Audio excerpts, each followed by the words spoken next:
My name is Emma Parker, and this is the story of how my 22nd birthday became one of the most eye-opening days of my life, for all the wrong reasons. I've always been the responsible one, the planner, the one who remembers everyone else's special days. I send cards 2 days early, set calendar reminders for my friends' job interviews, and I'm the designated birthday coordinator in our friend group. That's just who I am, the girl who keeps it all together. I woke up on June 15th to the sound of raindrops tapping against my bedroom window in our family home in suburban Connecticut. The weather perfectly matched the strange hollowness in my chest, a feeling I couldn't quite place. 22 didn't feel particularly special, but birthdays had always been a big deal in the Parker household. At least that's what I thought.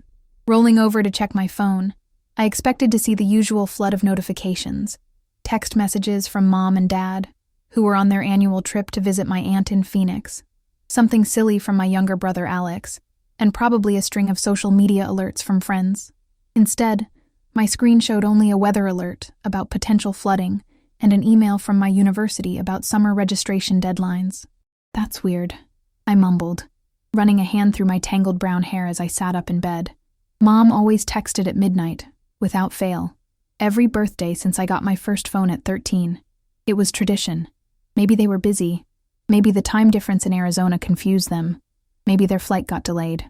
I pushed away the slight pang of disappointment and headed to the shower. The house was quiet, save for the gentle hum of the air conditioning. Alex's bedroom door was closed, which wasn't surprising. My 19-year-old brother rarely emerged before noon during summer break. He'd gotten home from his sophomore year at Penn State just a week earlier, and had been living the typical college kid home for summer life, sleeping late, eating everything in sight, and playing video games until ungodly hours. I made myself a birthday breakfast, avocado toast with a poached egg and a sprinkle of everything bagel seasoning, and brought it to the living room with a cup of coffee.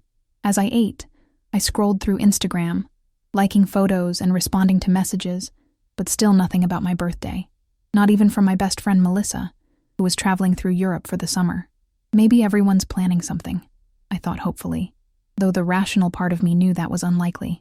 My birthday had fallen on a Wednesday this year, and most of my friends were either working summer internships or had left town for vacation.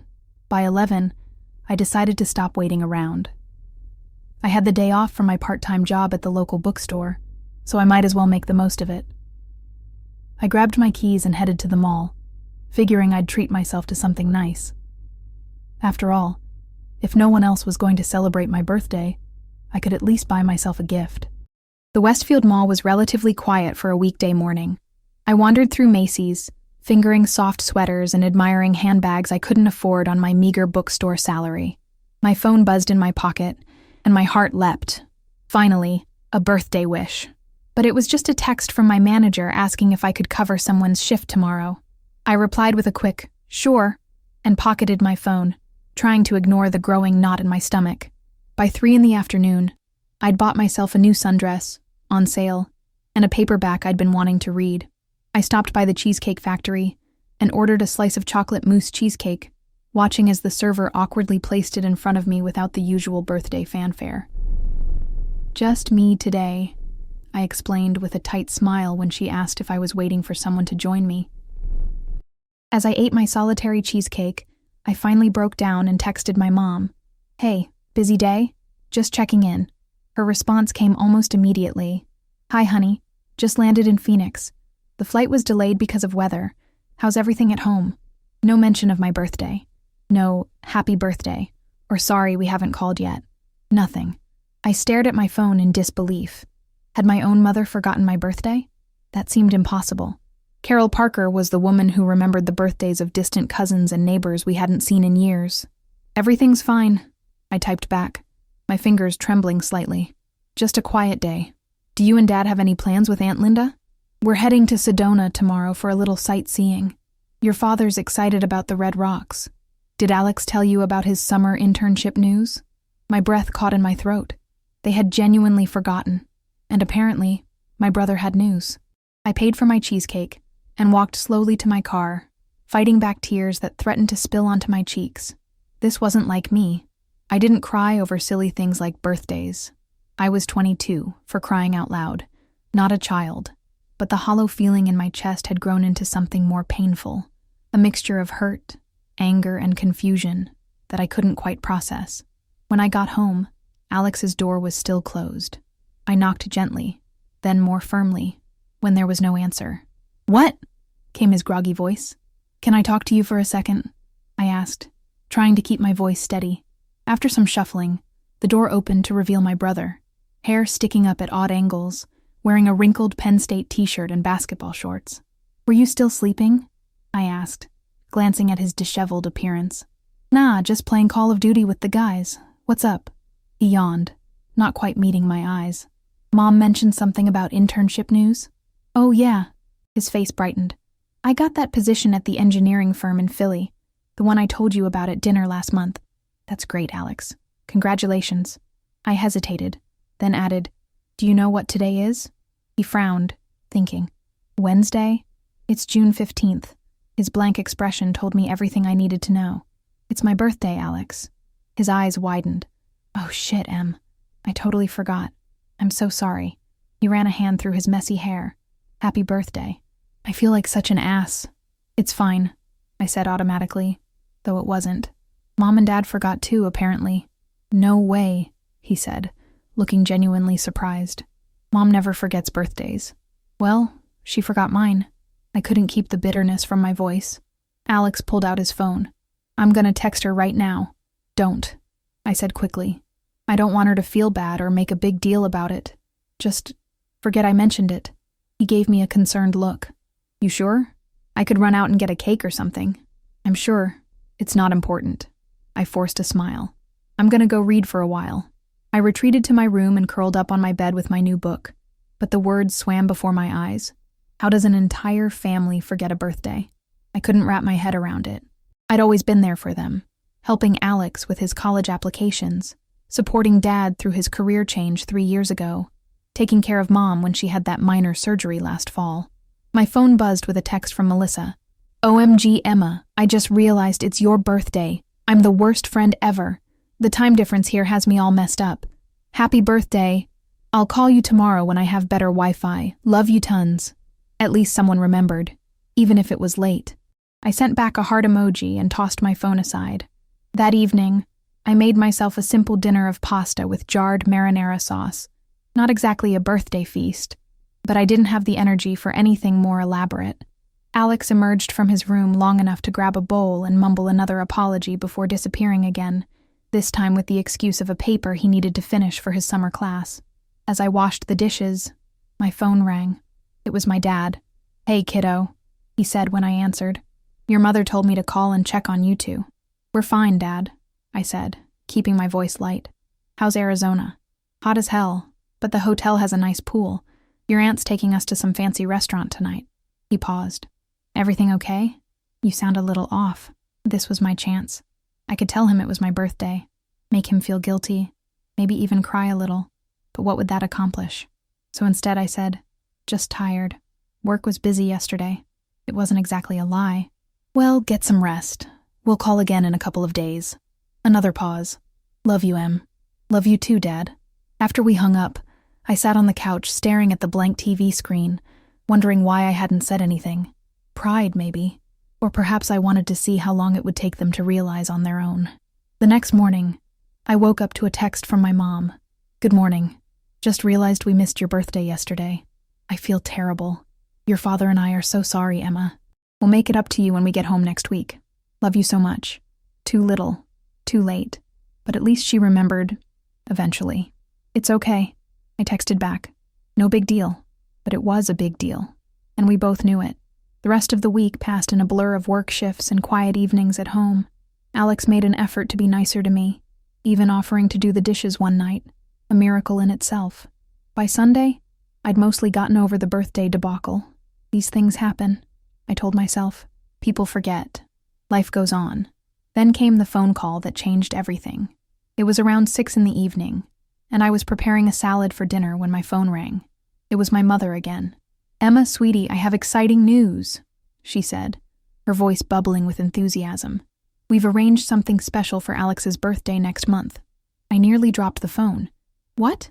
We've booked a weekend getaway to Martha's Vineyard for all of us to celebrate his birthday. The cottage is right on the beach, and we got tickets for that deep-sea fishing excursion he's always wanted to try. Isn't that wonderful? My heart pounded in my ears. Martha's Vineyard? For Alex's birthday?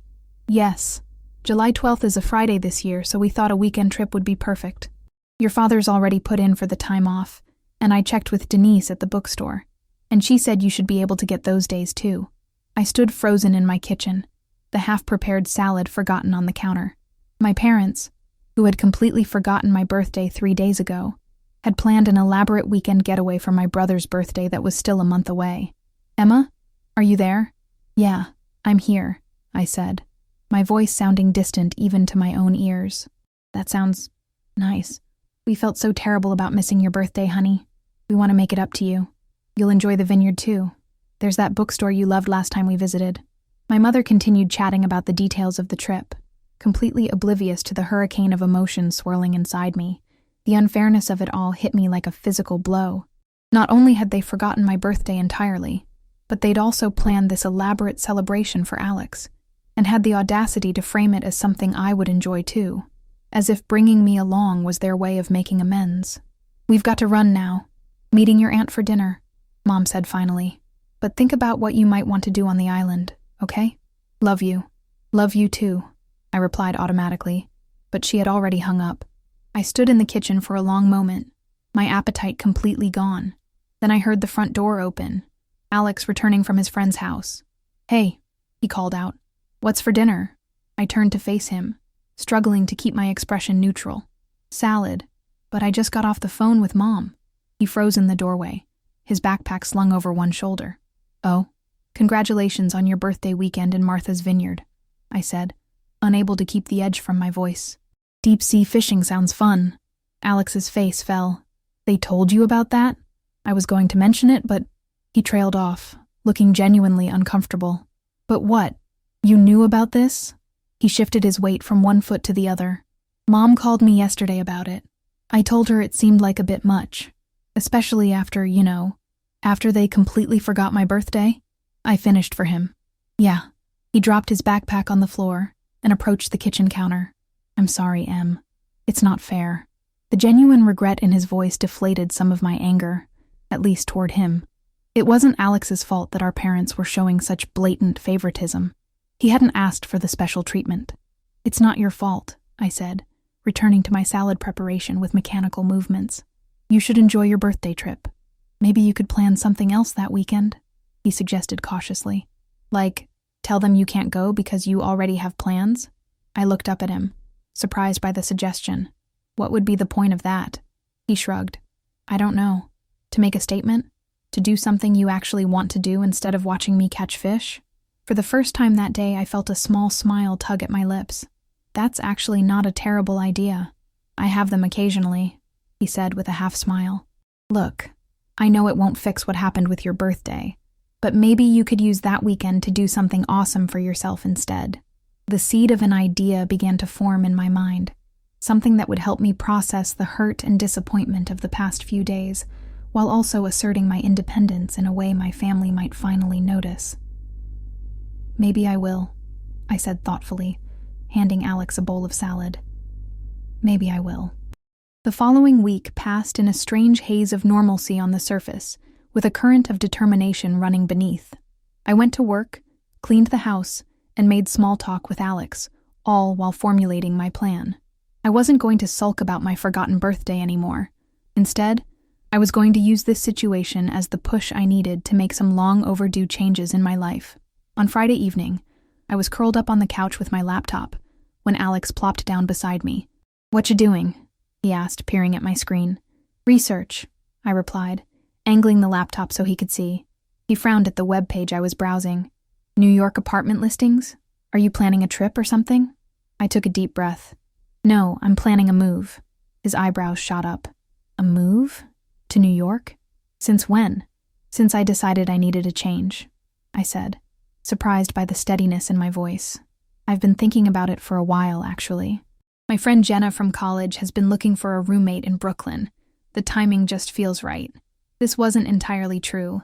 While Jenna had mentioned needing a roommate a few months ago, I hadn't seriously considered it until the birthday incident, but the more I thought about it, the more right it felt. I had been stuck in a holding pattern since graduating, living at home, working at the same bookstore where I'd had a summer job in high school, waiting for, what, exactly? For my life to magically start? For the perfect opportunity to fall into my lap? Wow, Alex said after a moment. That's big. Does this have anything to do with the birthday thing? I closed my laptop and turned to face him. It's not just about the birthday. It's about realizing that I've been putting my life on hold. I've been so focused on being the reliable daughter, the supportive sister, that I forgot to build something for myself. I paused.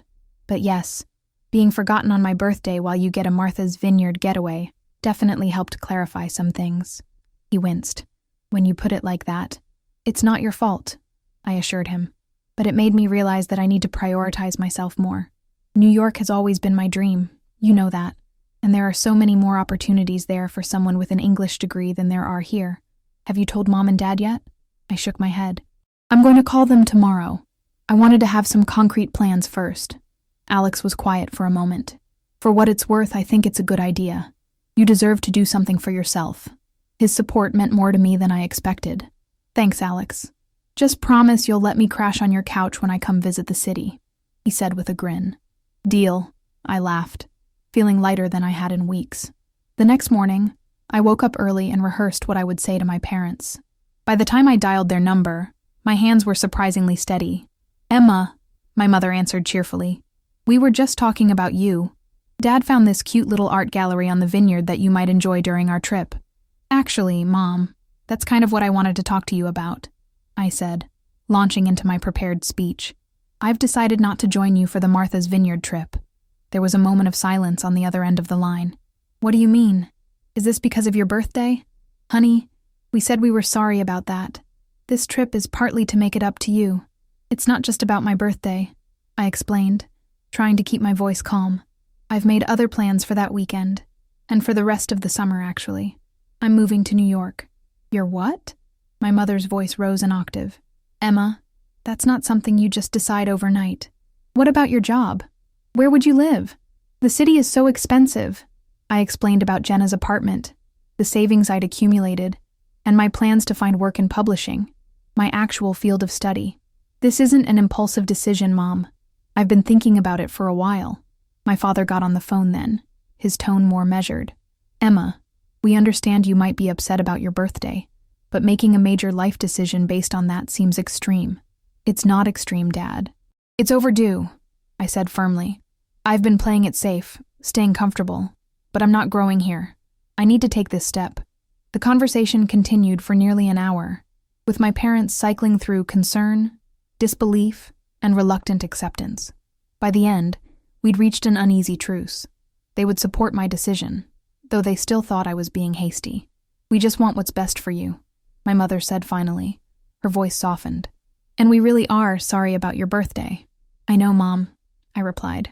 And I did know. They weren't malicious people, just imperfect ones who sometimes took me for granted because I'd always been the reliable child who never caused problems. After hanging up, I sat on my bed feeling both drained and exhilarated. The conversation had gone better than I'd expected, though I knew there would be more discussions when they returned from Arizona. Alex knocked on my door a few minutes later. How'd it go? About as well as could be expected, I said with a small smile. They're concerned, but not forbidding it. He nodded. So what's next? Next, I call Jenna and make this official. Then I start packing. I glanced around my childhood bedroom, suddenly eager to begin the process of moving forward. Need any help? He offered. Actually, yes, I said, reaching for my phone. You can help me make a list of everything I'll need for the apartment. As we sat together brainstorming apartment essentials, I felt a surge of gratitude for my brother. Despite being the recipient of our parents' obvious favoritism, he was supportive of my decision to forge my own path. It reminded me that family relationships were complicated, full of frustrations and disappointments, but also understanding and growth. My forgotten birthday had been painful, but it had given me the push I needed to stop waiting for life to happen to me. In a strange way, it might have been the best gift I could have received. The following Monday, I gave notice at the bookstore.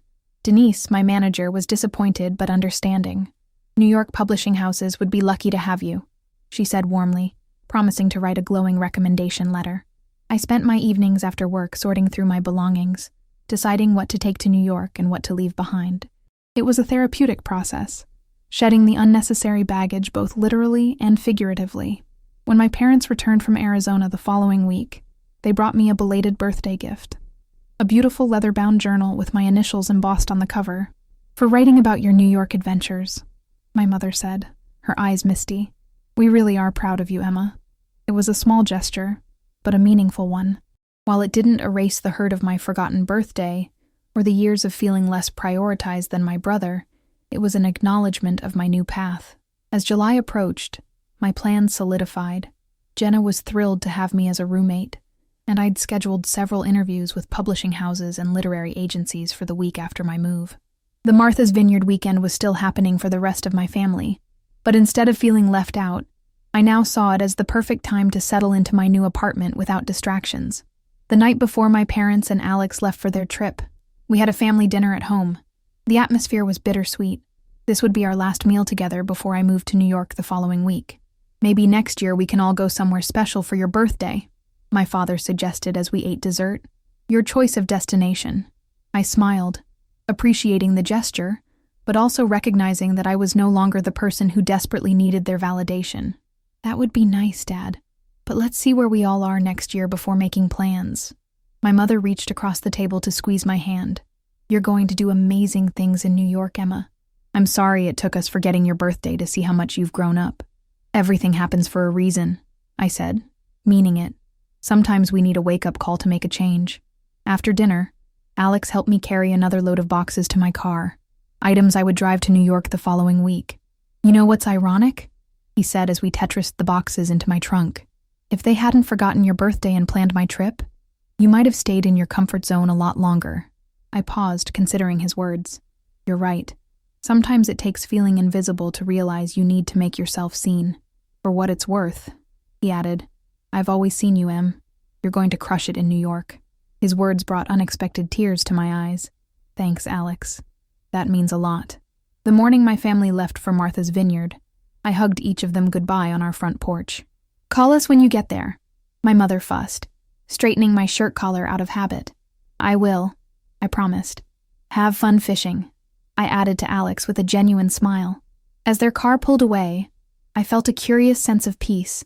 What had begun as one of the most disappointing days of my life had transformed into an opportunity for growth and self-discovery. My forgotten birthday had been the catalyst for change I didn't know I needed. I returned to the house, empty now except for me and my remaining boxes, and pulled out my phone. Opening my calendar app, I scrolled to July 12th, Alex's birthday, and their first day on the vineyard, and created a new event, first day of the rest of my life. Then I called Jenna to finalize our moving plans. As we talked excitedly about furniture arrangements and neighborhood coffee shops, I gazed around the living room of my childhood home, seeing it with new eyes. This chapter of my life was ending, but the next one was just about to begin, and I was ready to write it on my own terms. The week my family spent in Martha's Vineyard was the same week I transformed my life. While they sent me pictures of lighthouses and Alex proudly holding up a fish, I was navigating the chaotic streets of Brooklyn with a U-Haul that seemed impossibly large for the narrow roads. Jenna met me outside her, now our, brownstone apartment building, her curly blonde hair pulled into a messy bun, wearing cut-off shorts and a faded NYU t-shirt. "Emma Parker in New York City," she squealed, throwing her arms around me. "I still can't believe you're really doing this. That makes two of us," I laughed, returning her hug. The exhaustion from the 3-hour drive melted away in the face of her enthusiasm. Jenna had been my roommate freshman year of college, before she transferred to NYU for their journalism program. We'd kept in touch over the years, meeting up whenever she came home to Connecticut to visit her parents. When I told her I was moving to New York, she didn't ask questions about the why. She just said, "It's about damn time." The apartment was on the 3rd floor of a pre-war building in Prospect Heights. It wasn't glamorous.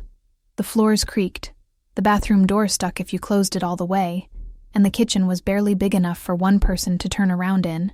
But the moment I stepped inside, I felt a sense of rightness wash over me. "Welcome home," Jenna said, gesturing grandly to the living room with its exposed brick wall and tall windows that let in streams of afternoon sunlight. "Your room's through there. It's small, but it has the better closet." My bedroom was indeed small, fitting little more than a full-sized bed and a dresser, but the window overlooked a tiny courtyard where someone had planted wildflowers, and the closet was nearly walk-in size by New York standards. I set my backpack on the bare mattress and took a deep breath. "I'm really here," I whispered to myself, still not quite believing it. "Come on," Jenna called from the hallway. "We've got a U-Haul to unload, and I've recruited reinforcements." The reinforcements turned out to be Jenna's boyfriend Miguel and his roommate David, who helped us carry boxes and furniture up 3 flights of stairs in the July heat. By evening, my new room contained all my worldly possessions, though most were still in boxes stacked along the walls. We ordered pizza and sat cross-legged on the living room floor, drinking cold beer and talking as the sun set over Brooklyn. "So, what made you finally take the plunge?" David asked, wiping pizza grease from his beard. "Jenna's been trying to get you to move here since she transferred." I hesitated, then decided on honesty. My family forgot my birthday, then planned an elaborate weekend getaway for my brother's birthday a month later. There was a moment of stunned silence before Miguel whispered, "Damn, that's harsh." David agreed. Jenna, who already knew the story from our phone calls, raised her beer bottle. "To forgotten birthdays that lead to new beginnings, and to friends who help you move in 90-degree heat," I added, clinking my bottle against hers. Later that night, after Miguel and David had left and Jenna had gone to bed, I sat on my new bed and opened my laptop. My mother had texted several times throughout the day, checking if I'd arrived safely and asking how the move was going. I sent her a few pictures of the apartment and a brief message saying everything was fine. Then I opened my new leather journal and began to write. Day 1 in New York. I'm exhausted, sweaty, and surrounded by unpacked boxes, but I've never felt more alive. Today marks the beginning of something new, a life that's truly mine. I don't know what tomorrow will bring, but for the first time in a long time, I'm excited to find out. I fell asleep that night to the unfamiliar sounds of the city, distant sirens, voices on the street below, the rhythmic hum of the window air conditioner, and dreamed of possibilities. The next morning, I woke to the smell of coffee. Jenna was already up, sitting at our small kitchen table, her laptop open in front of her. "Morning, city girl," she said with a smile. "Sleep okay?" "Like a rock," I replied, pouring myself a cup of coffee. "What's on the agenda today?" "Well, I have to work," she said apologetically. Jenna was a junior editor at a popular online culture magazine, but I made a list of things you might want to handle today. She slid a notepad across the table. Basics like getting your subway card, finding the nearest grocery store, setting up your room. Oh, and I put the Wi-Fi password on there too. I glanced at the list, feeling a surge of gratitude for Jenna's thoughtfulness. "Thanks. This is perfect. And I thought maybe we could meet for lunch. There's a great little place near my office in Midtown." "I'd love that," I said, already mentally planning my first solo navigation of the subway system. After Jenna left for work, I tackled the pile of boxes in my room. I hung clothes in the closet, arranged books on the small shelf by the window, and made my bed with the new sheets I'd bought specifically for this move. A bold, geometric pattern in blues and greens that would have clashed with my childhood bedroom's pink walls. Around 11, my phone rang. It was Alex. "Hey, fisherman," I answered, tucking the phone between my ear and shoulder as I continued unpacking. "Catch anything good?" "A couple of striped bass," he replied. "Nothing Instagram-worthy, but Dad's thrilled. How's New York?" "It's good," I said, realizing with surprise that I meant it. "Different, loud, exciting. The apartment okay?" "It's small, but nice. My roommate is great. I'm figuring things out." There was a pause before Alex spoke again, his voice quieter. "I'm sorry I'm not there to help you settle in." The sincerity in his voice caught me off guard. "It's okay. You're where you're supposed to be." "Still," he insisted, "it feels weird being here when you're starting this big new thing." "Alex," I said firmly, "enjoy your birthday trip. I'm fine. Better than fine, actually. Promise?" "Promise. Now go catch a fish worth bragging about."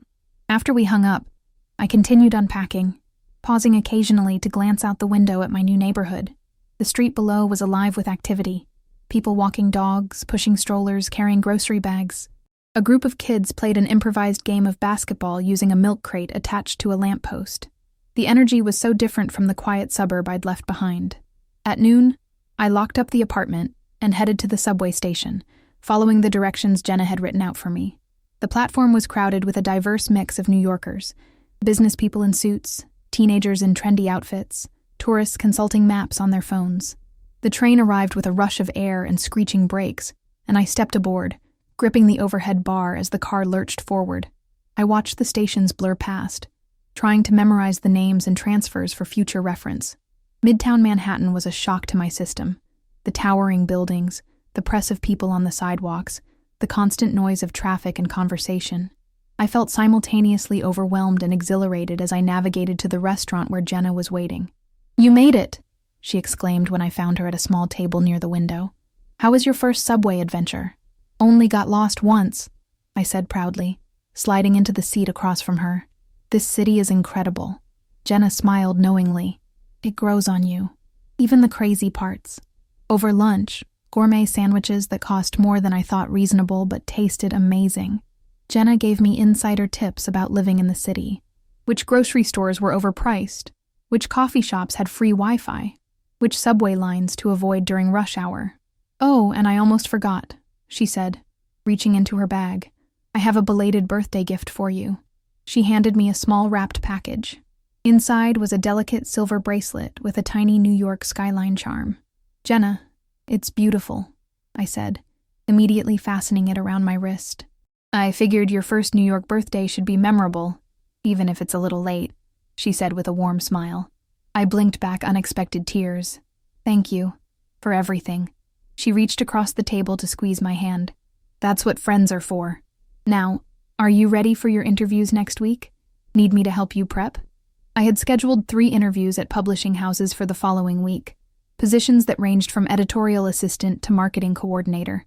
None were my dream job, but all would be a foot in the door of the industry I wanted to work in. "I think I'm ready," I said, "though I wouldn't mind practicing some common interview questions." "We'll do a mock interview tonight," Jenna promised. With wine. By the time I returned to the apartment that afternoon, I had successfully navigated the grocery store, purchased my first MetroCard, and found a cozy local coffee shop where I could see myself spending weekend mornings with a book. Small victories, but they felt significant. Proof that I could make it on my own in this massive, intimidating city. That evening, my parents called from Martha's Vineyard. "The house is right on the water," my mother gushed. "You would love it, Emma. The views are spectacular." I moved to the window of my bedroom, looking out at my own view, the brick wall of the adjacent building, the small courtyard below, a sliver of sky between the rooftops. "My view's not bad either," I said, choosing to focus on the positive. "Your father wants to talk to you," she said, and I heard the phone changing hands. "Emma," my dad's deep voice came through the line. "How's the big city treating you?" "Good so far," I replied. "The apartment's nice, and Jenna's been helping me get oriented."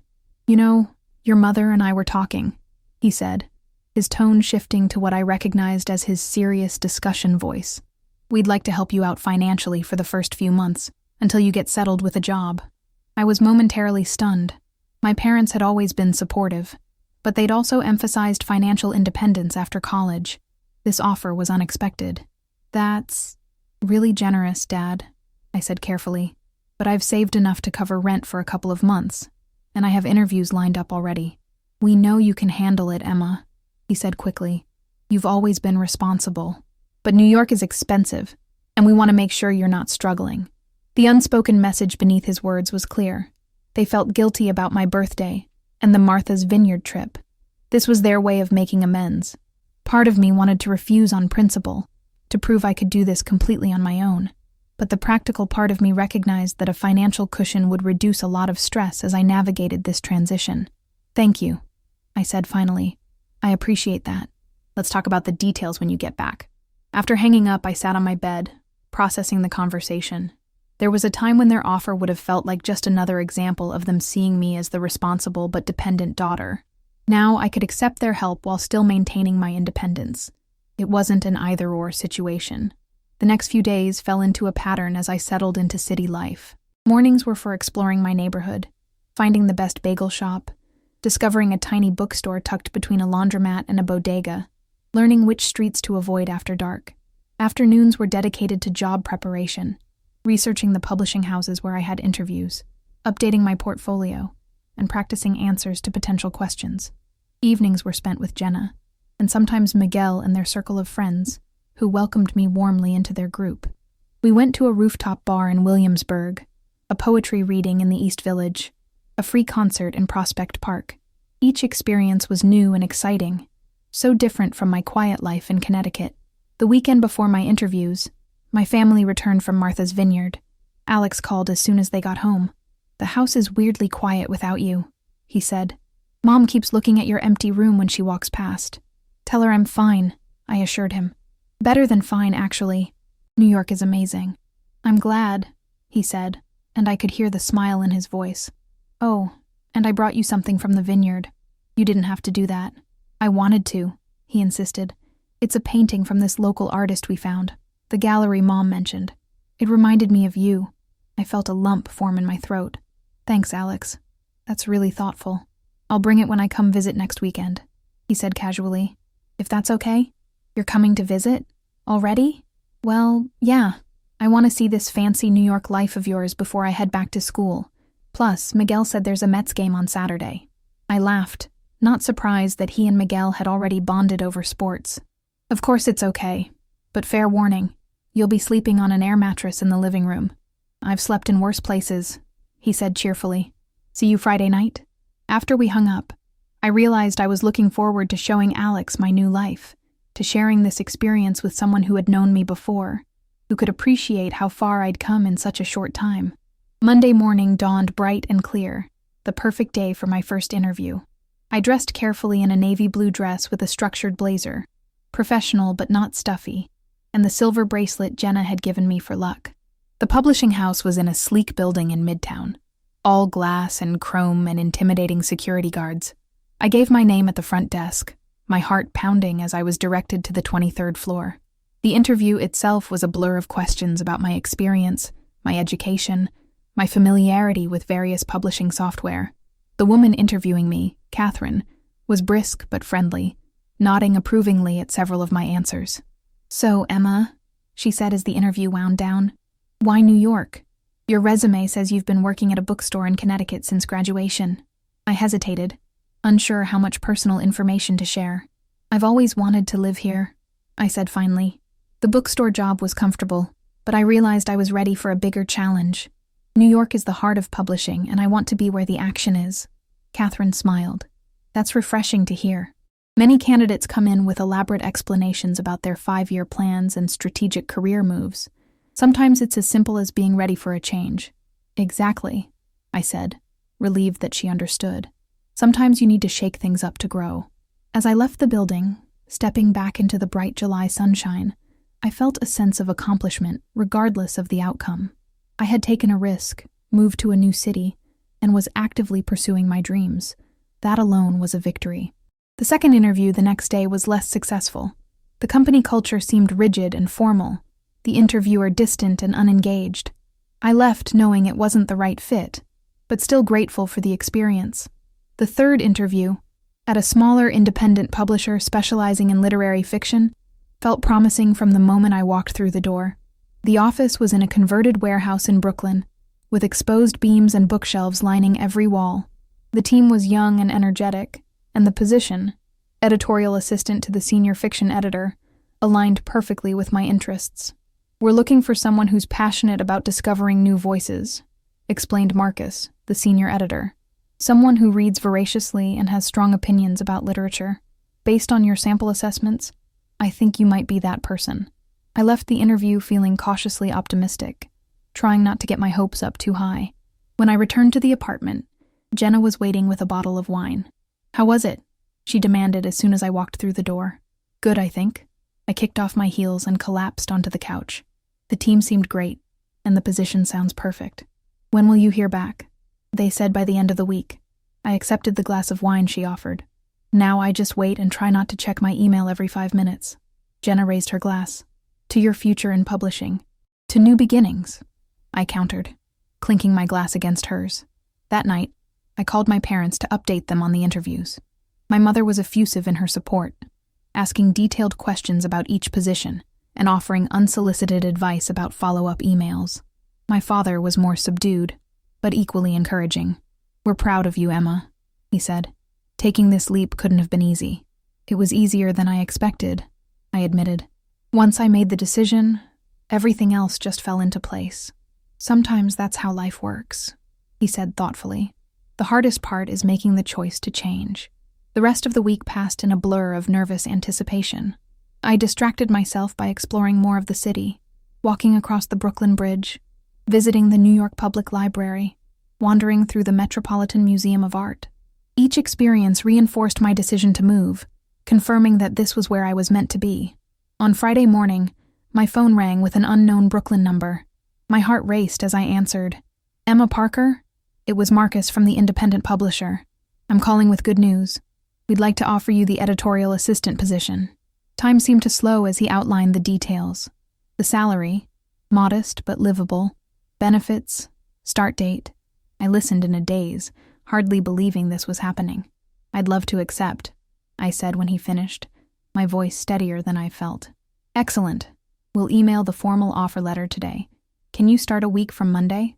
"Absolutely," I agreed, already mentally planning how to prepare. After hanging up, I sat motionless for a full minute, letting the reality sink in. Then I jumped up and did an embarrassing happy dance around my tiny bedroom, not caring if the neighbors below could hear me thumping on their ceiling. I called Jenna first, then my parents, then Alex. Each conversation was filled with congratulations and excitement, but it was my own sense of accomplishment that meant the most. I had done this, taken a risk, pursued an opportunity, and succeeded. That evening, I met Alex at Penn Station, weaving through the Friday rush hour crowds until I spotted his tall figure near the information desk, a duffel bag slung over his shoulder, and a flat package wrapped in brown paper tucked under his arm. "There she is," he called when he saw me, "the newest hotshot in New York publishing." I laughed as he enveloped me in a one-armed hug. "Hardly. I'm starting at the bottom of the ladder." "Still on the ladder, though," he pointed out as we headed toward the subway. "That's what matters." Back at the apartment, Alex whistled as he looked around. "Not bad for New York. Smaller than your room at home, but it has character." "That's real estate agent speak for old and quirky," I said, showing him where to put his bag. "But I love it." He handed me the wrapped package. "Your vineyard souvenir, as promised." I carefully removed the paper to reveal a small oil painting of a lighthouse at sunset, the sky streaked with vibrant oranges and purples. The artist had captured not just the scene, but the feeling of possibility that comes with standing at the edge of the ocean, looking out toward the horizon. "Alex, it's beautiful," I said, genuinely touched. "Thank you."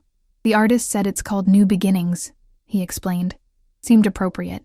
I hung the painting on the wall beside my bed, where it would be the first thing I saw each morning, a reminder of how far I'd come and how much further I could go. That weekend became a celebration of my new life. Alex, Jenna, Miguel and I went to the Mets game, where Alex and Miguel bonded over their mutual hatred of the Yankees, explored Brooklyn flea markets, and had a picnic in Central Park.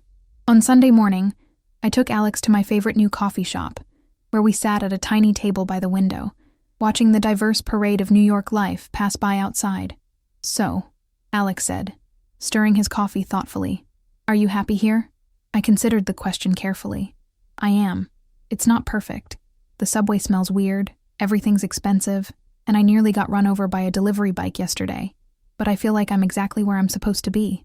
He nodded, looking uncharacteristically serious. "I've been thinking a lot about what happened with your birthday." "Alex, that's ancient history now." "No, let me finish," he interrupted. "It wasn't right, what happened. And the vineyard trip made it worse. But watching you these past few weeks, maybe it was the push you needed. I thought about the chain of events that had led me here, the forgotten birthday, the Martha's Vineyard revelation, the decision to move, the new job. Each link connected to the next in a way that seemed almost predetermined. "I think you're right," I said slowly. "If everything had gone according to plan, if they'd remembered my birthday, if I'd felt appreciated and comfortable, I might still be at the bookstore in Connecticut, wondering what might have been. Sometimes the worst moments lead to the best changes," Alex mused. That's surprisingly profound coming from a guy who put a rubber snake in my bed last Christmas, I teased. He grinned. I contain multitudes. As we walked back to the apartment, the summer sun warming our shoulders, I felt a deep sense of contentment. The hurt of my forgotten birthday hadn't disappeared entirely. There would always be a small scar there, but it had transformed into something productive, a catalyst for growth, rather than a source of resentment. When Alex left that evening, heading back to Connecticut to prepare for his final year of college, I hugged him tightly on the platform at Penn Station. "Thanks for coming," I said. "It meant a lot." "I'll be back," he promised.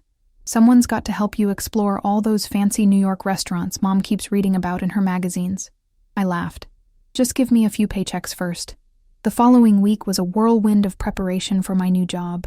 I organized my small collection of professional clothes, practiced my commute to the office, and spent hours researching the publisher's recent titles and authors. Jenna teased me about my color-coded notes and detailed schedules, but there was pride in her voice too. "You're going to crush this," she assured me the night before my first day. "They're lucky to have you." Monday morning arrived with a mix of nerves and excitement. I dressed in a simple black dress with a colorful scarf, professional but with personality, and caught an earlier train than necessary, not wanting to risk being late on my first day. The publisher's office was quiet when I arrived, only a few early birds at their desks. Marcus greeted me warmly, showing me to a small desk near the fiction department. "We usually have a team breakfast on Mondays," he explained, "so you'll meet everyone in about 20 minutes. In the meantime, HR left some paperwork for you to fill out." As I completed the forms, other employees began to arrive, each stopping by to introduce themselves. By the time we gathered in the conference room for breakfast, bagels and coffee from a nearby deli, I'd met most of the fiction department and several people from marketing and design. The day passed in a blur of introductions, training sessions, and information overload. I was assigned my first project, reading and assessing manuscript submissions, and given access to the database of current projects. It was exactly the kind of work I'd dreamed of doing, even if I was starting at the entry level. By the time I left that evening, my head spinning with new names and procedures, I felt exhausted, but exhilarated. This was real. I was actually working in publishing, in New York City, just as I'd always imagined. Walking back to the subway, I passed a small gift shop and impulsively went inside. Among the touristy trinkets, I found a simple leather bookmark embossed with the New York skyline. I bought it as a gift to myself, a marker for this new chapter in my life. That night, I called my parents to tell them about my first day. They listened attentively, asking questions and offering encouragement. The conversation felt different somehow, more balanced, more like equals sharing experiences, rather than parents checking in on their child. "We have news too," my mother said when I finished my recap. "We've decided to rent a house in the city for Thanksgiving this year, so we can all be together without anyone having to travel back to Connecticut." "That's unexpected," I said, surprised by this departure from our usual traditions. Thanksgiving had always been at our family home, with the same menu and the same relatives gathering around the same dining table year after year. "We thought it would be nice to try something different," my father explained. "Start some new traditions. Plus," my mother added, "we can do some early Christmas shopping and see the parade." I smiled at their enthusiasm. "That sounds wonderful. I'd love to show you around my neighborhood." After we hung up, I opened my journal and wrote, "Sometimes the universe works in mysterious ways. A forgotten birthday led to a remembered life. I don't know what the future holds, but I'm no longer waiting for it to find me. I'm out here meeting it halfway." The weeks that followed settled into a new routine. Work was challenging but fulfilling, each day bringing new manuscripts to read, new authors to research, new skills to master. I made friends among my colleagues, joined their weekly happy hour gatherings, and slowly began to feel like part of the team. Weekends were for exploration. Museums I'd never visited, neighborhoods I'd only read about, restaurants serving cuisine I'd never tried before. Sometimes Jenna joined me, sometimes I ventured out alone, enjoying the freedom to follow my own interests at my own pace. My parents called regularly, our conversations evolving into something more resembling friendship than the parent-child dynamic I'd grown accustomed to. They seemed genuinely interested in my new life, asking about my work, my apartment, my experiences in the city. On a crisp September evening, about 2 months after my move, I was reading manuscripts on the small balcony of our apartment when my phone rang. It was my mother. "Emma," she said, her voice serious. "I've been doing a lot of thinking about what happened with your birthday." I set down my papers. "Mom, we've been over this. It's fine." "No, it's not fine," she insisted. "I've been trying to understand how we could have forgotten something so important, especially when we remembered Alex's birthday weeks in advance." I stayed silent, curious where this was heading. "The truth is," she continued, "I think we've taken you for granted for years. You were always so responsible, so self-sufficient. You never caused problems, or needed rescuing like Alex did. Somehow that translated into us paying less attention to your needs and feelings." Her words echoed my own realizations from months ago, but hearing her acknowledge it brought an unexpected sense of validation. "I'm not saying this to make excuses," she added quickly, "just that I understand now why it hurt you so deeply, and I want you to know that we're trying to do better." "I appreciate that, Mom," I said softly, "and for what it's worth, I think the forgotten birthday was something I needed to experience. It showed me that I was putting too much emphasis on external validation instead of creating the life I wanted for myself. You always were wiser than your years," she said, her voice thick with emotion. "I learned from the best," I replied, meaning it. After we hung up, I stood on the balcony looking out at the Brooklyn skyline, now familiar and comforting. The forgotten birthday that had once seemed like such a catastrophe had become a turning point, the moment I stopped waiting for life to happen to me and started making it happen for myself. The realization wasn't dramatic or earth-shattering. It was quiet and steady, like the gradual changing of seasons. I had transformed my pain into purpose, my disappointment into determination, and in doing so, I had discovered a resilience I hadn't known I possessed. As the sun set over the city, my city now, I thought about the various paths that had led me here: the forgotten birthday, the Martha's Vineyard revelation, the impulsive decision to move, the new job. Each step had been necessary, each disappointment a disguised opportunity. My phone buzzed with a text from Jenna. "Rooftop movie night at Miguel's. You in?" I smiled as I typed my reply. "Absolutely. On my way." Gathering my papers and slipping on my shoes, I took one last look at the emerging stars above the city skyline. My birthday might have been forgotten, but I had found myself in the aftermath, and that was a gift worth celebrating every day. Fall in New York brought a kaleidoscope of changes: leaves turning in Central Park, temperatures dropping, and a new energy to the city as summer tourists departed and the rhythm of normal life resumed. By October, I had settled fully into my position at the publishing house, graduating from simply reading manuscript submissions to actually contributing editorial notes that Marcus sometimes incorporated into his feedback to authors. "You have good instincts," he told me one afternoon after a particularly productive editorial meeting where my suggestion about restructuring a promising memoir had been well received. "Keep this up and you'll be handling your own list of authors sooner than you think." The praise sent a warm glow of satisfaction through me. This was exactly what I'd hoped for when I'd made the leap to New York. Meaningful work that challenged me, a professional path with room to grow, and colleagues who valued my contributions. My personal life had expanded too. Through work and Jenna's social circle, I'd developed a network of friends across the city, people who invited me to gallery openings in Chelsea, indie film screenings in the East Village, and weekend brunches that stretched into afternoon walks through various neighborhoods. One such friend was Daniel, a graphic designer at my publishing house, who had been assigned to create the cover for a literary novel I was helping Marcus edit. With dark curly hair, glasses, and an infectious laugh, Daniel was easy to talk to and shared my love of obscure indie bookstores and terrible puns. What had started as coffee meetings to discuss cover concepts had evolved into casual lunches and, eventually, an invitation to a photography exhibit at a small gallery in Soho. "Just as friends," he'd clarified when asking, seemingly nervous about crossing professional boundaries.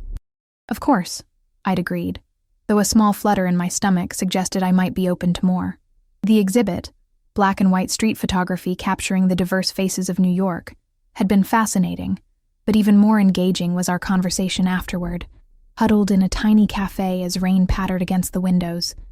We talked about our backgrounds — he was from Oregon — our career aspirations, he wanted to freelance eventually, and our impressions of New York as transplants. It's like the city tests you at first, Daniel said, warming his hands around his mug of chai. Throws all these challenges at you to see if you'll stick it out. I nodded in agreement. The ridiculous rent, the subway delays, the weather extremes. Exactly. But then one day, you're walking down some random street, and you look up at the buildings against the sky, or you notice some tiny detail you've passed 100 times before, and suddenly you feel it, that this is home. I finished for him. His smile was warm. Precisely. That evening marked a subtle shift in our relationship. Not quite dating, but something more than just colleagues or casual friends.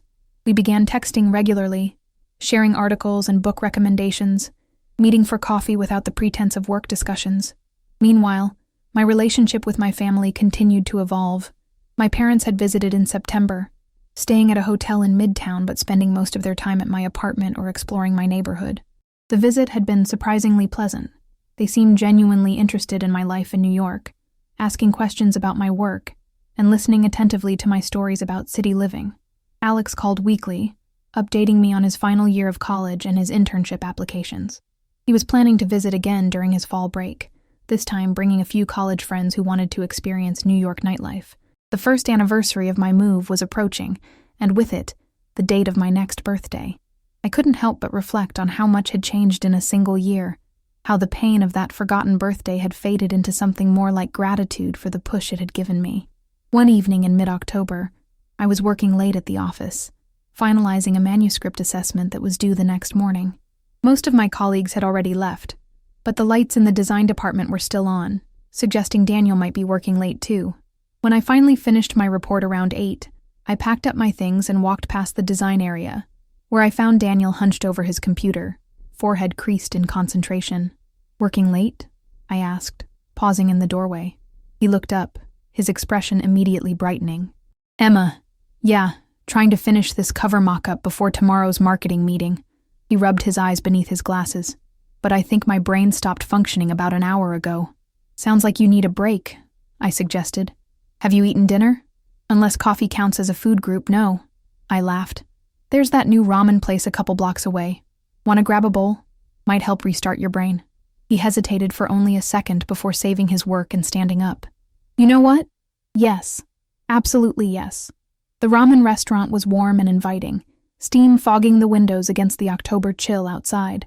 We slid into a small booth and ordered spicy miso for me, tonkotsu for him, plus a couple of local beers.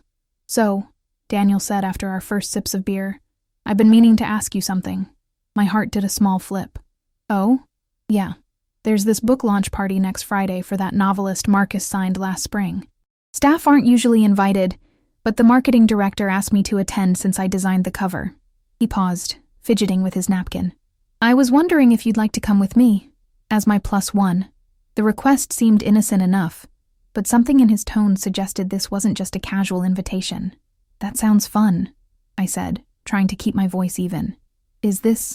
Are you asking me on a date, Daniel?" His cheeks flushed slightly, but he held my gaze. "I am, if that's okay. If not, we can definitely go as friends, or you can totally say no. No pressure either way."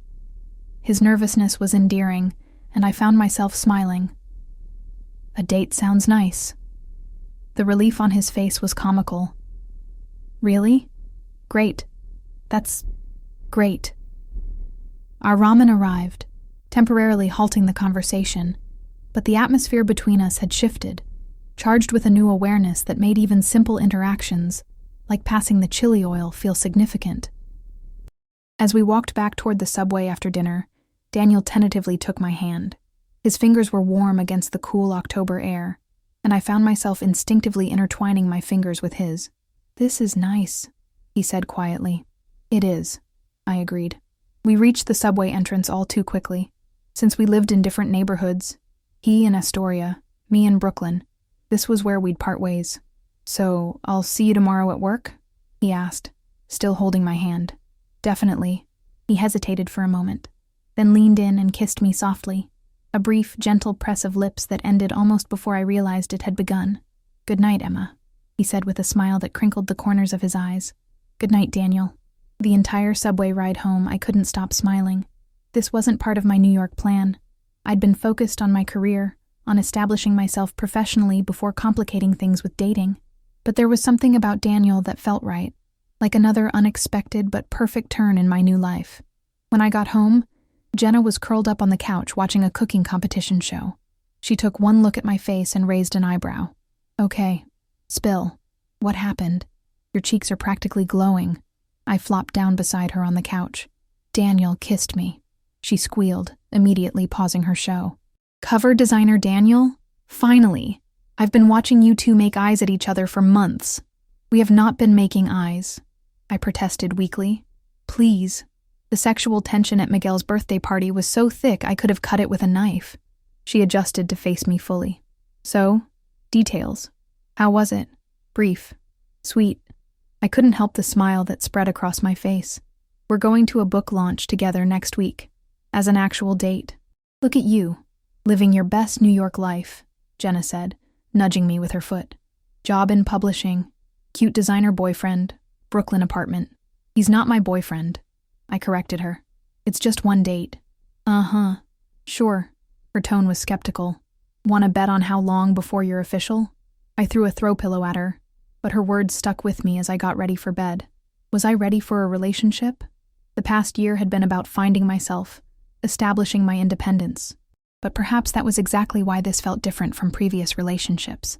I was entering it as a whole person, not someone looking for another person to complete me. The week that followed was filled with subtle changes in my interactions with Daniel at work. Shared smiles across the conference room, lingering conversations by the coffee machine, text messages that extended into the evening hours. We kept things professional in the office, but there was an undeniable current of anticipation building toward Friday's date. When Friday finally arrived, I spent more time than usual getting ready after work, changing into a deep burgundy dress I'd splurged on during a shopping trip with Jenna the previous weekend. The book launch was at an upscale hotel in Manhattan, and I wanted to look the part of a publishing professional while still making an impression on Daniel. He was waiting for me outside the hotel, looking handsome in a navy suit that I'd never seen him wear at the office, where the dress code tended toward the casual side of business casual. "Wow," he said when he saw me. "You look beautiful. You clean up pretty well yourself," I replied, feeling a flutter of nerves and excitement. The event was held in a ballroom with floor-to-ceiling windows overlooking the city lights. Waiters circulated with champagne and hors d'oeuvres, while literary types mingled, their conversations creating a pleasant hum throughout the space. The author, a renowned literary fiction writer whose new novel was already generating award buzz, was holding court near a table stacked with copies of her book. Daniel knew more people than I did, having worked with the marketing team on various projects, and he introduced me to several industry professionals whose names I recognized from email chains and company meetings. I was surprised by how many of them already knew who I was. "Marcus speaks highly of you," one senior editor from another imprint told me. "Says you have exceptional taste and a good eye for structure." I blushed at the unexpected praise. "That's very kind of him to say. He doesn't give compliments lightly," she replied with a knowing smile. "Keep doing whatever you're doing." Later, as Daniel and I stood near the windows admiring the view, he nudged my shoulder gently. "Having fun?" "I am," I said honestly. "It's interesting seeing the industry from this angle. The celebrations and networking, not just the day-to-day editorial work. It's all part of the ecosystem," he agreed, taking 2 champagne flutes from a passing waiter and handing one to me. "To your first book launch," he said, raising his glass. "And to unexpected turns," I added, clinking my glass against his. His eyes held mine as we both sipped our champagne.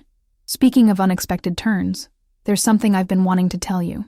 "That sounds ominous," I said, only half joking. "No, nothing bad." He set his glass down on a nearby high-top table. "I've been offered a position at a design agency." "Oh," I tried to process this information. "That's... Congratulations. Is this something you want?" He nodded. "It is. The work would be more varied. Book covers, sure, but also branding for cultural institutions, magazine layouts, maybe even some exhibition design. It's a great opportunity to expand my portfolio." "That sounds perfect for you," I said sincerely, even as I felt a twinge of disappointment at the thought of not seeing him at the office every day. "When would you start?" "January. And here's the thing. He took a deep breath. The agency is still in New York, but I'd be freelancing for them, not on staff, which means I could work from anywhere. I frowned slightly, not following. Are you planning to leave New York? No, he said quickly. I love it here, but it would give me flexibility to travel for projects or to work remotely sometimes. And I guess I'm mentioning it now because, well, I really like you, Emma, and I'd like to see where this could go between us. But I also want to be upfront about my plans. The knot of tension in my chest loosened. I really like you too, I admitted, and your new job sounds amazing. We can figure out the details as they come. His smile was equal parts relief and happiness. That's what I was hoping you'd say. The rest of the evening passed in a pleasant blur of conversations, stolen glances, and the growing certainty that something significant was beginning between us. When the event finally wound down around 11, Daniel suggested walking for a bit before catching our respective trains home. We strolled hand in hand through the relatively quiet streets of Midtown, the October air crisp, but not yet bitter with winter's chill. Near a small park, Daniel pulled me gently to a stop beneath the glow of a streetlight. I had a wonderful time tonight, he said, his voice soft. Me too, I replied, looking up at him. This time when he kissed me, there was nothing brief about it. His lips were warm and insistent against mine, one hand cupping my face while the other rested at the small of my back. I wound my arms around his neck, drawing him closer, marveling at how right this felt, like another piece of my new life falling perfectly into place. When we finally broke apart, both slightly breathless, he rested his forehead against mine. I've been wanting to do that again since Tuesday night. Worth the wait? I asked with a smile. Definitely. He kissed me once more, softly this time, though I'd prefer not to wait that long again. We eventually made our way to the subway, reluctant to part but both having early commitments the next day. As I rode back to Brooklyn, I couldn't help comparing this evening to where I'd been a year ago, hurt and confused by my forgotten birthday, feeling unseen and undervalued. Now I was thriving in a career I loved, building meaningful relationships, and being recognized for my strengths and contributions. The contrast was stark and served as a powerful reminder of how moments of pain often preceded periods of growth. If my family had remembered my birthday, if they hadn't planned that Martha's Vineyard trip for Alex, would I be here now? The question was impossible to answer, but I suspected not. The weekend passed in a pleasant haze of text exchanges with Daniel, brunch with Jenna and friends, and preparation for Alex's visit the following weekend. Sunday evening, as I was sorting laundry and listening to a podcast, my phone rang with my mother's weekly call. "Emma, sweetheart," she said when I answered. "How are you?" "I'm great, Mom," I replied, and meant it. "Work is going well, and I've got some exciting news." "Oh? Tell me everything." I hesitated, unsure how much to share about Daniel so early in our relationship. "Well, I've been seeing someone. It's new, but I like him a lot." "That's wonderful." Her enthusiasm was genuine. "Who is he? How did you meet?" "His name is Daniel. He works at my publishing house. He's a graphic designer, creates book covers. We met through a project we were both working on. A creative type," she mused. "That sounds perfect for you. Will we get to meet him when we come for Thanksgiving?" The question caught me off guard. "I don't know, Mom. Like I said, it's very new." Of course. No pressure." She paused. "Speaking of Thanksgiving, your father and I have been talking. We'd like to move our celebration to the weekend before the actual holiday." "Oh? Any particular reason?" "Well," she said, a note of hesitation in her voice. "Alex was hoping to spend the actual Thanksgiving with his girlfriend's family this year. They've invited him to their cabin in Vermont. Apparently, it's quite the tradition." I absorbed this information, waiting for the familiar sting of being deprioritized in favor of Alex. To my surprise, it didn't come. Instead, I felt a calm understanding. "That makes sense," I said. "The weekend before works fine for me. Jenna's going home to Connecticut for the actual holiday anyway, so I was planning to work the Friday after and maybe do a Friendsgiving on Saturday." "You're not upset?" My mother sounded surprised. "Why would I be upset? Plans change. Life evolves." I folded a sweater as I spoke, tucking it into my drawer. "Besides, a quiet weekend in the city after hosting you guys might be nice." There was a pause before my mother spoke again, her voice softer. "You've really grown this year, Emma. There was a time when a change like this would have hurt your feelings. I thought about this. I guess I've realized that other people's choices aren't always about me. Alex wants to spend time with his girlfriend's family. That's normal and healthy. It doesn't diminish his relationship with us.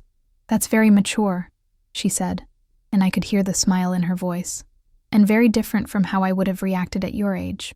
We chatted for a while longer about Thanksgiving plans and her latest community theater production before hanging up. As I finished my laundry, I reflected on our conversation. A year ago, the news about Alex's Thanksgiving plans would have felt like another example of him being prioritized over me. Now, it simply felt like life happening as it should, everyone making choices that worked for them. No malice or favoritism involved. The next weekend, Alex and his friends descended on our apartment like a hurricane of college senior energy.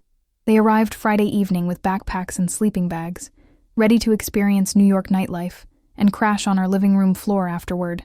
"Emma," Alex engulfed me in a bear hug when I opened the door. "God, I've missed you. It's only been a few months," I laughed, hugging him back. "Yeah, but you're missing all my senior year crises," he joked, then turned to introduce his friends. Tyler and Marcus, both engineering majors like him, and Zoe, a film studies major with a purple streak in her hair. Jenna had coordinated with Miguel and his roommates to take everyone out to a popular Brooklyn bar with live music, giving me a chance to spend some quality time with Alex before the group festivities. "Want to grab dinner first?" I asked him after his friends had settled their things in our living room.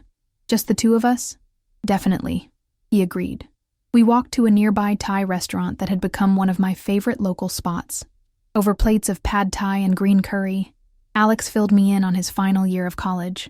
The classes, the internship applications, the looming question of what came next. "I've got interviews with 3 firms next month," he said, poking at his noodles. 2 in Philly, 1 in Boston. "That's great," I said. "Any preference?" He shrugged. "The Boston firm is doing more innovative work, but Philly has this weird pull on me after 4 years. He looked up with a half smile. "Plus, it's not that far from New York, which would make visiting your favorite sister much easier," I pointed out. "My only sister," he corrected, then grew more serious. "But yeah, that's a factor. Seeing how you've built this life here, it's kind of inspiring, Em. You just went for it." His words warmed me. It wasn't as brave as it seemed. More like necessary. Still, you didn't just complain about the birthday thing and the Martha's Vineyard trip. You used it as fuel to make a major life change. He twirled noodles around his fork. "Meanwhile, I'm still letting Mom proofread my cover letters." I laughed.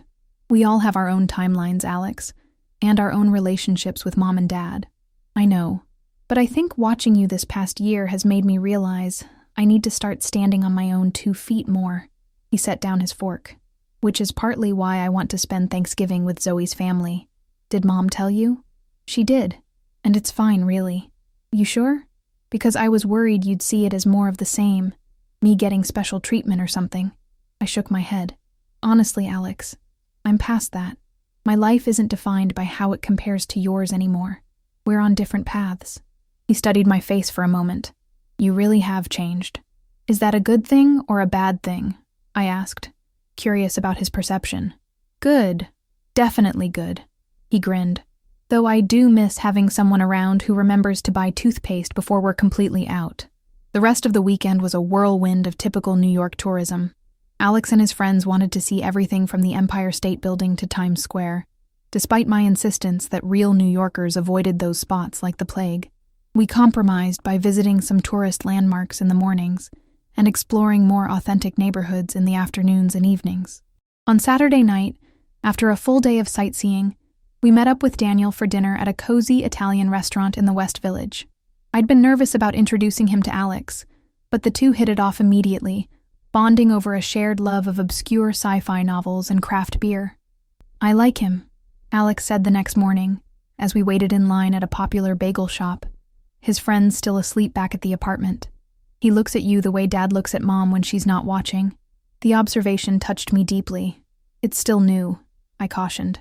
"Maybe," Alex conceded, "but some things you just know." By Sunday afternoon, when Alex and his friends piled back into their car for the drive to Connecticut, I was exhausted but happy. Watching my brother interact with my new life, meeting my friends, exploring my neighborhood, getting to know Daniel, had felt like merging two important chapters of my story. "Text me when you get home," I told him as we hugged goodbye on the sidewalk outside my building. "Will do," he promised. "And hey, I'm really proud of you, Em, for all of this." He gestured vaguely at the street, the apartment building, the life I'd built. "Thanks, Alex. That means a lot." As their car pulled away, I felt a sense of completion, as if the journey that had begun with my forgotten birthday had come full circle. The pain that had pushed me to make such a dramatic change had transformed into the foundation for a life that suited me perfectly. The weeks leading up to Thanksgiving passed in a pleasant rhythm of work, evenings with Daniel, and preparations for my family's visit. Daniel and I had settled into a comfortable routine, seeing each other several times a week, and growing more certain of our feelings with each passing day. "I'd like you to meet my parents," I told him one evening as we cooked dinner at his apartment. "They're coming for Thanksgiving, well, pre-Thanksgiving, the weekend before." He looked up from the onions he was chopping. "I'd love to meet them. Fair warning, my mom will ask invasive questions and my dad will pretend to be intimidating while actually being a total softie." Daniel laughed. "Sounds like parents everywhere." He set down his knife and came over to where I was stirring pasta sauce. "Seriously, though, I'd be honored to meet your family. The weekend before Thanksgiving, my parents arrived at a boutique hotel in Brooklyn, just a few blocks from my apartment. I met them for breakfast the morning after their arrival, eager, but no longer anxious about their visit. "Emma," my mother embraced me tightly. "You look wonderful." "Doesn't she look wonderful, Richard?" My father hugged me next. "Beautiful as always. New York agrees with you." We settled at our table, ordering coffee and pastries while catching up on family news.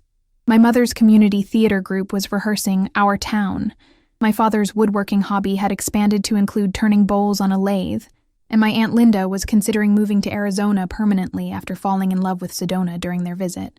"So," my mother said after the initial catch-up, "when do we get to meet this Daniel we've heard so much about?"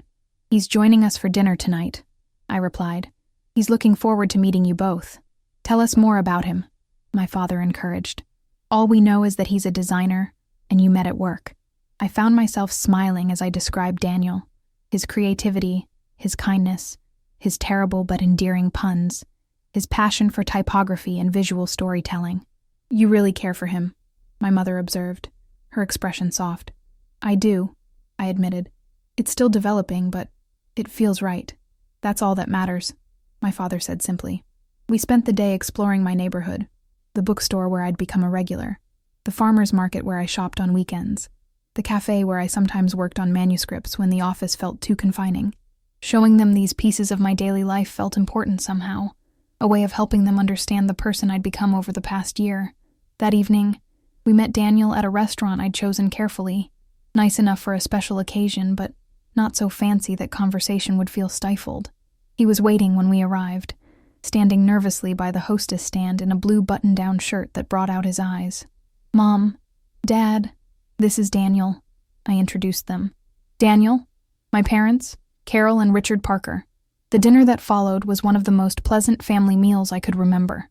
Daniel charmed my parents with stories about the publishing industry and thoughtful questions about their lives.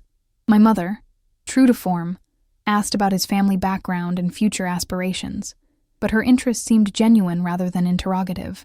"Emma tells us you're making a career change," my father said over dessert. "Moving to a design agency?" Daniel nodded. "In January. It's an exciting opportunity to expand my portfolio and work on more diverse projects." "That takes courage," my father observed. "Making a change when things are going well, not just when they're going poorly." "I was inspired in part by Emma," Daniel said, glancing at me with a smile. "She took a much bigger leap, moving to a new city and starting fresh." My mother's expression turned contemplative. "Sometimes the best decisions come from unexpected prompts." She reached across the table to squeeze my hand. "We're so proud of what you've built here, Emma, even if the catalyst was our terrible parenting moment." "Mom," I protested, but she shook her head. "No, it's true. Forgetting your birthday was inexcusable, but seeing how you've used that disappointment as motivation to create this wonderful life, well, it doesn't excuse what happened, but it does make me amazingly proud of who you are." The candid acknowledgement brought unexpected tears to my eyes.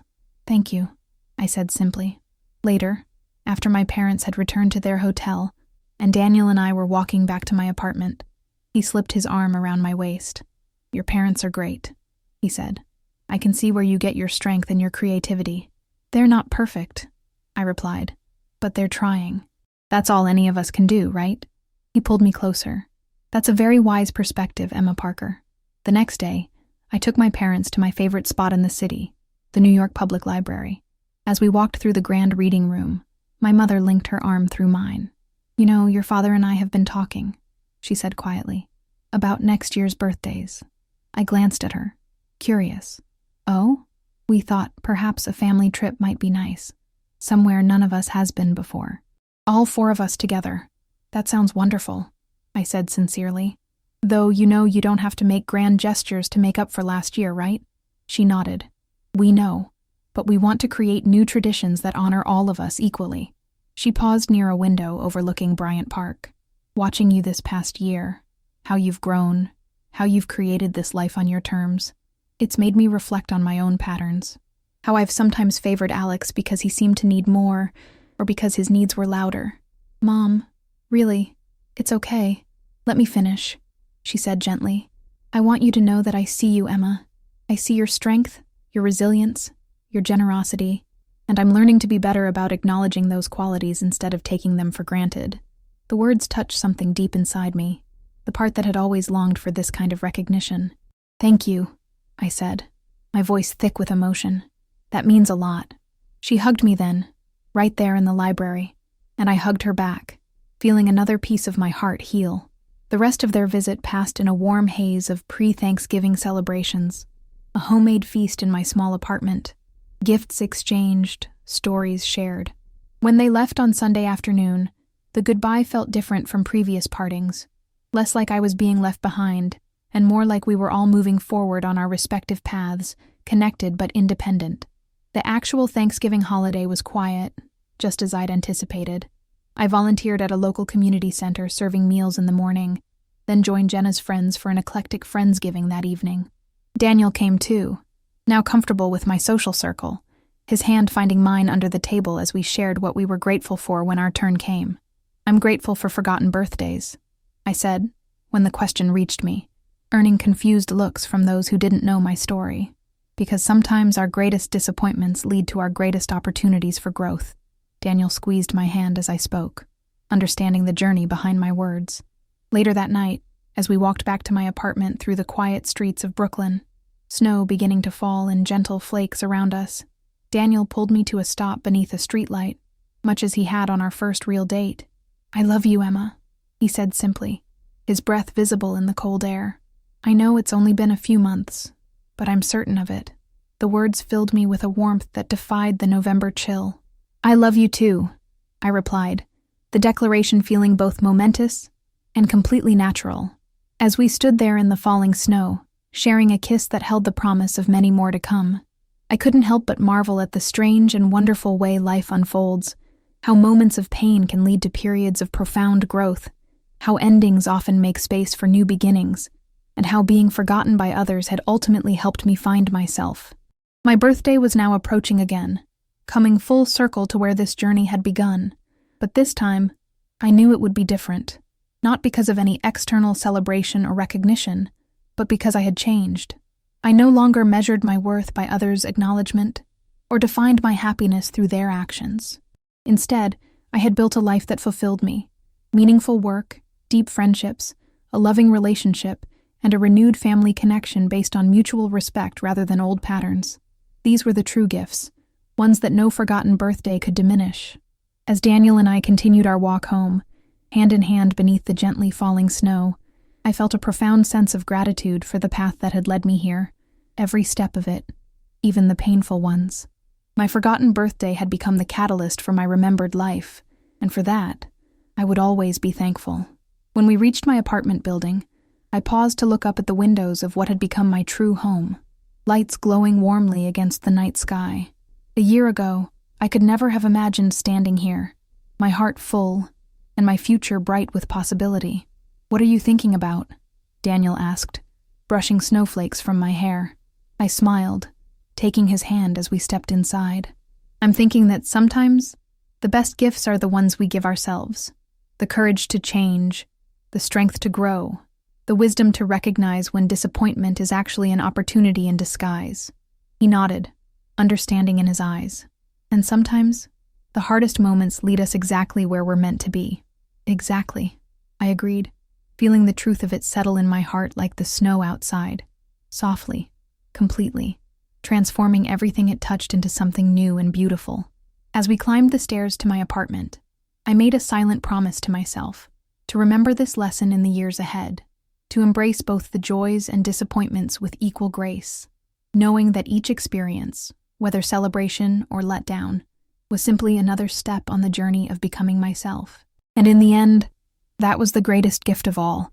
Not a birthday remembered, but a life fully lived on my own terms, with an open heart and the courage to follow my own path wherever it might lead.